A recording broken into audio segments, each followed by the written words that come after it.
Tuesday continues here on One News Now. I'm Danny Laurel. Stakeholders and maritime law experts weighed in on the escalating tensions between China and the Philippines in the West Philippine Sea. This comes after China expanded their claim under the new 10-line map. That's 7 years after Manila won the arbitral award granted by the United Nations Convention on the Law of the Sea, or UNCLOS. Now, China's new map encompasses the entire South China Sea and covers 80% of the Philippines' exclusive economic zone, as well as parts of Batanes. Former Supreme Court Associate Justice Antonio Carpio maintained that China's blatant disregard of the ruling could result in more powerful countries seizing another nation's territories. If China, under its now 10-line, can claim almost the entire South China Sea, then UNCLOS cannot apply in the South China Sea and also in all the other seas of the world. Nuclear armed or militarily powerful states will emulate China. That would mean the end of UNCLOS. Now, for former U.S. Pacific Command Joint Intelligence Director Carl Schuster, he maintained that joint patrol in the West Philippine Sea is crucial, especially during resupply missions. An expert from India, meanwhile, commended the Philippines' diplomatic actions against China's bullying.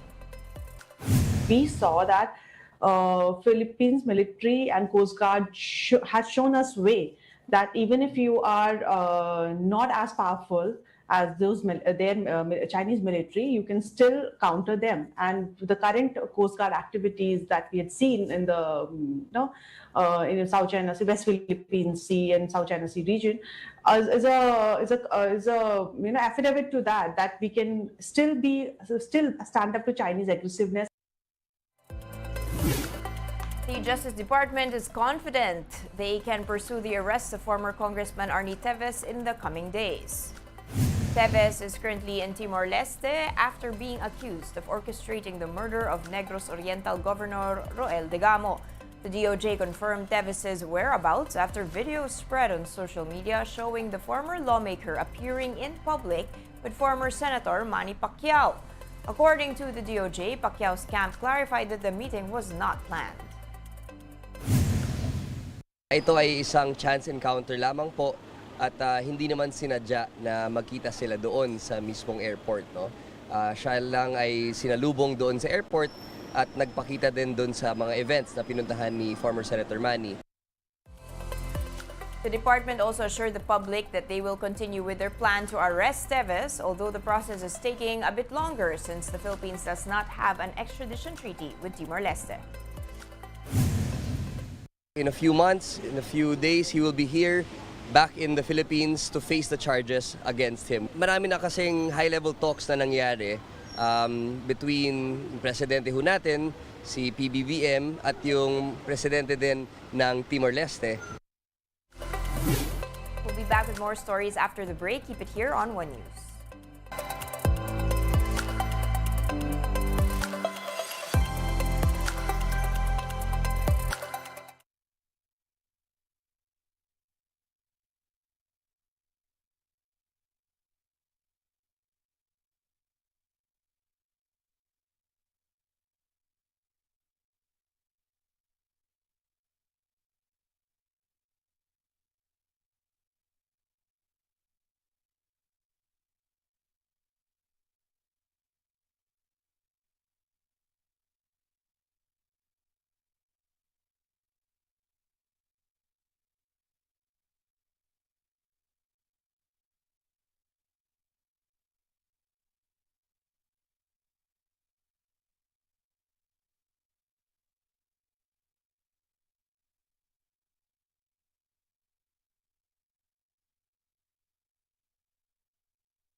still watching One News Now, I'm Dani Laurel.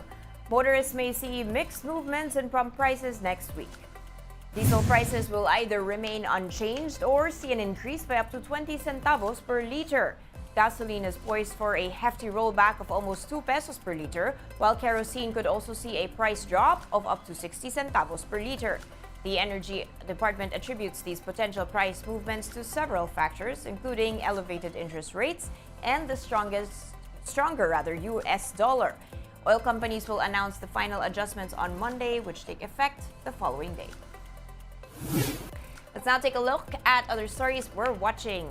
The DNR has suspended its deal allowing Socorro Bayanihan services to make use of protected land. This is after the group's alleged violations of the terms, including the imposition of strict border controls and the conduct of military training. Davao City spent the most amount of confidential funds among LGUs under then-Mayor and now Vice President Sara Duterte. State auditors reported that Davao City spent some 2.697 billion pesos in confidential funds from 2016 to 2022. And in sports, the Philippines claimed its first gold medal in the 19th Asian Games, courtesy of pole vaulter EJ Obiena. The world number 2 cleared 5.90 meters after shattering the Asian Games record at 5.75 meters. And those are the top stories of the hour. Join us later. That's at 10:45 a.m. as we continue to monitor the day's biggest stories. I'm Dani Laurel, and we are One News.